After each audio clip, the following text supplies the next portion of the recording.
Welcome to Resell Podcast. I'm Mike. And this is Orlando, and we're here for another Monday mini-sode. Yeah, Monday mini-sodes. And today we're talking about something that's really important.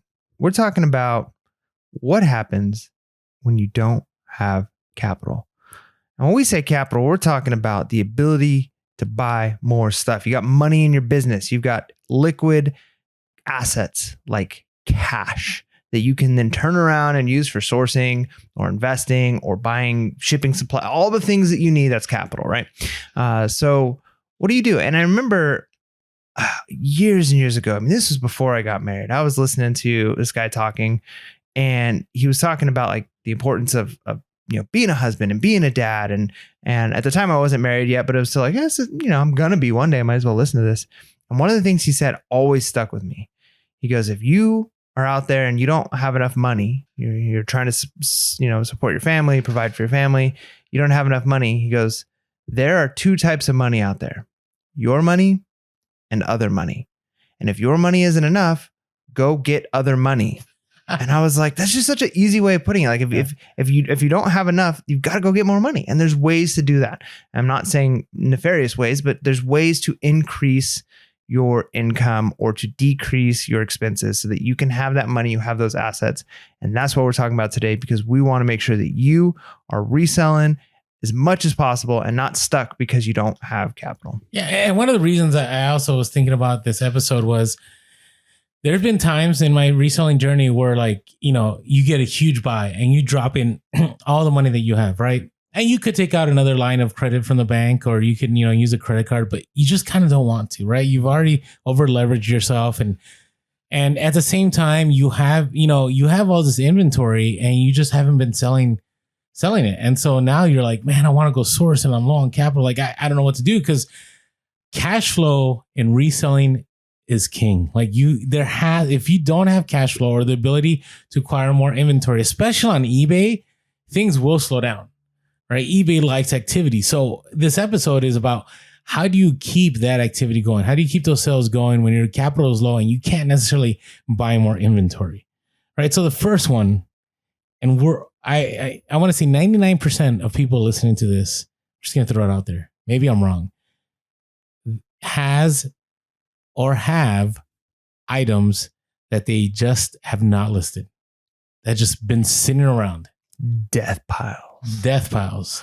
When we say death piles, we should have like the Imperial March? Yeah, like the Darth Vader. Death piles. No, but honestly, I can't tell you how many times it's like Friday, and I'm like, I really need to go to garage sale. I don't have any inventory to list, and all I have to do is go into one of my rooms, and I have so much junk I've not listed. Right. And I was watching somebody on YouTube the other day, and they actually showed, it made me feel good. I think it was Commonwealth Picker. And it made me feel good because he has like a little storage, shed out on his property. And it was a lot of death pile. I mean, we're talking about like walls, floor to ceiling, shelves. And I'm like, I guess I'm not the only one. Yeah. And so, but I know that there's a lot of you out there that you're like, I can't source anymore. I have no money, but you have stuff. You just got to list it. Okay. How about, do you do this sometimes? Put your store on sale? Yeah.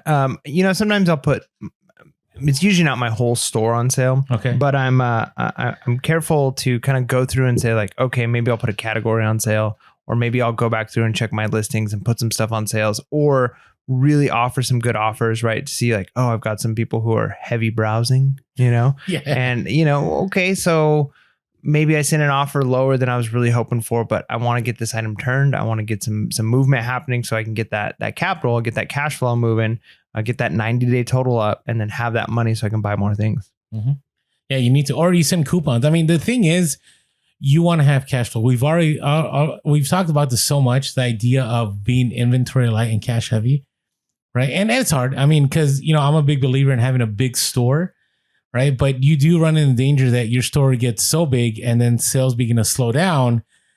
And then you're just kind of stuck. Mm-hmm. Right. And so sometimes it's good. For example, right now, I think the major trend right now, right, is people using Whatnot to auction off a lot of stuff that hasn't been moving. Right. And I'm actually doing a Whatnot auction here soon. It's either going to be a little bit after this episode drops or sometime on Tuesday. It's going to be, so stay tuned for that on social media. And that might not be something that everybody can do specifically the Whatnot. Correct. But what especially you can do, right now. It's in the beginning phases. Yeah, but what I have done in the past, and it's kind of annoying on eBay because you got to time it if you want the auction to end at the right time, the right day, whatever, unless you're willing to pay for it, which I'm not. But is I'll go through and I'll find like, okay, these 15 items, these 20 items, they've been sitting. I'm going to throw them up on auction at like basically the lowest price I'd be willing to take. I paid $5 for it. I'm throwing them up for 10. They've been sitting for $30 plus $10 shipping. I'm just going to put them for $10 on auction. That way I could at least break even, get that out of my inventory. And then now with my better knowledge, experience, I can buy a better item. And so, yes, so there are times when, and you never know, like if you get that item on auction, doesn't sell, you do it again, doesn't sell, you do it again. Hey, it bids up a couple of times and you're selling it for $20. And, you know, I would have gladly taken a $20 offer. So you've got those options. Put everything on sale, do coupons, give some lower offers, and or maybe throw those items on auction. That's not necessarily a bad way to go. Yeah, agreed. Do the break-even auction point. And so, you know, it's a tough one. This one I struggle with myself. It's reevaluate your listings. Why aren't things selling, right? There is the eBay, I think it's the eBay quality report or listing quality report that you can look at. I haven't really used that one that much. Some people talk about that one, but just take a look at your prices. I mean, it's funny, before the podcast even started, I was telling Mike how, you know, I'm up to like, you know, 3K listings, and the cash flow isn't what I thought it'd be. I thought, you know, I increased my listings by at least, what's that? I went from 2,500 to 3,000 within a month. So I don't know if you do the math, is it 1 out of 6? So that's like, I don't know, like 20%, right? Less than 20%, like 15% or something. And, you know, the income hasn't come through like expected. And my first question Mike asked, and I even struggle with him telling me this, is maybe your prices are too high. Yeah. And the thing is, maybe those last 400 items you listed, the pricing might be right because you've done recent research as you were listing them. But something that you listed 6 months ago, 12 months ago, 3 years ago, who knows, right? Like, and the other thing is sometimes listings go stale if they've been sitting for a long time. And I've seen some stuff that people have said if it sits for a long time and you did the update with the item specifics, it didn't necessarily like correct it all in the algorithm. That sometimes it's better to actually end those listings and re-upload them with all the correct stuff in the item specifics. So if you've got really stale stuff, do something with it. Put it on sale. Check your prices, check comps, lower your price, relist it, do it as an auction, but get a little bit of movement happening, especially on the stuff that's really stale. So I try to make it a habit to go at least once a month and basically work from the bottom up. What's been listed the longest? What's been in here for a long time? What's not been moving? And do something with those items, because yeah, like you said, it could be that your prices are high, but not necessarily on the new stuff, maybe the older stuff. Yeah. And so the next one here is, I don't know how people feel about this, but I've done this before. So for example, like I'll have a lot of Skylanders, and like, you know, this was back in the day, right? I'd have Skylanders, or I'd have buckles, or I'd have whatever, and name it, something that you could have a lot of. And I would lot them up and the lot just wasn't selling. I remember, for example, this is a good one. I came across magnets and I paid like $10 for like 500 magnets, and I made a ton of profit on these magnets. Like this was, I don't know, like this was the glory days of magnets back in 2019. I don't know what it was, but I made a lot of money on these magnets. Well, you know, I was kind of, you know, I was part-time, and I was like, man, like I want to get some more listings, but I really don't have the capital right now. And so what I did is I took the lots and I just broke them up into individual listings. Now you got to be careful, right? I had an eBay store and it wasn't going to cost me anything. And so I was fine with that. And sure enough, you know, I was able to turn one listing into 20 listings. Right. And again, you got to find what you're comfortable with. But sometimes people just want an individual thing and they don't want to buy the whole lot. So you may be able to, this happened to before, where you pull that lot and you break it up into multiple listings, and you'll make more money off of like 4 or 5 of those sales than just that lot. And you might end up getting stuck with a handful of the things that are just the garbage that are never going to sell. Just throw those away. You made the money, right? Like, or you can lock them up again. yeah, and then have a lot that sits there. I mean, I don't know, but again, I'm trying to just think of ways to help those of you that are low on capital. Like, hey, how can I keep active on eBay? How can I keep creating listings on eBay? Okay, and then this last one, this is it's a blessing in disguise. I want to say, do an inventory check. And what do I mean by that? Do you know what I mean by that? I mean, I don't know. There's a lot of ways you can do an inventory check. Some of the ways we just talked about, and it could even be, are the things that you have listed actually listed on eBay? Yes. Yeah. It's wild. I don't know how this happens. Like the other day, I found I was looking for a shoe that I accidentally used the wrong custom SKU label. So I'm looking through it, and I'm like, I wonder if this is listed. Out of 5 bins, I found 7 pairs of shoes that were not listed on eBay anymore.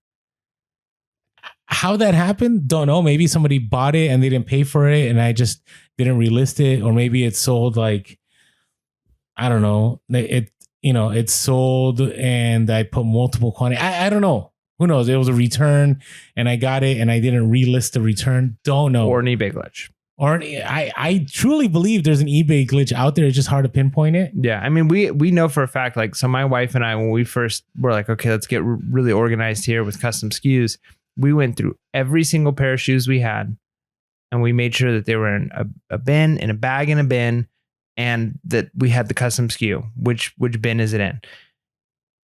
We've sold in the last like 3 months 2 pairs of shoes that there was no custom SKU on. And it was like, no. What? We know we put custom, like 100%. We Yeah. double checked every single shoe that we had in our inventory had a custom SKU on it. Every single one. And so it's like something happened here. Was it a glitch on our end when we went to save it? Maybe. Or maybe something like, I mean, we'll never know. Like, I don't have I mean, it's like whenever you send something to IT and you're like, this is happening to my computer at work. And they're like, okay, we need to be able to replicate it. And we need to be able to, and like, they've got all of this backend information. Sometimes they don't even know. And it's like, we're never going to know. eBay's never going to release to us unless it becomes like a very common thing that's affecting everybody in a certain way. So if it's just like a one-off thing, or maybe it's user error. So we're not saying this is eBay's fault, but we'll just never know. Yeah, no, it's actually I had that the other day. I had an L Bean vintage fleece that I had my helper go through every single bin and put a custom SKU to everything and organize it. And luckily I found it within bin number 3. It didn't take too long. But again, check your inventory. You may have stuff that isn't listed that you could relist again, and it's going to help you keep active on eBay. All right, so hopefully these tips help you, whether it's, listing your death piles, putting your store on sale and using coupons, reevaluating your listing or your price is too high, breaking down your listings into more listings, or just doing an inventory check. And that'll help you to get more cash flow, which means more capital, and you can buy more to resell more and make more profits. Yeah. And with that being said, make sure to be real, Be relevant, and be reselling late. Peace.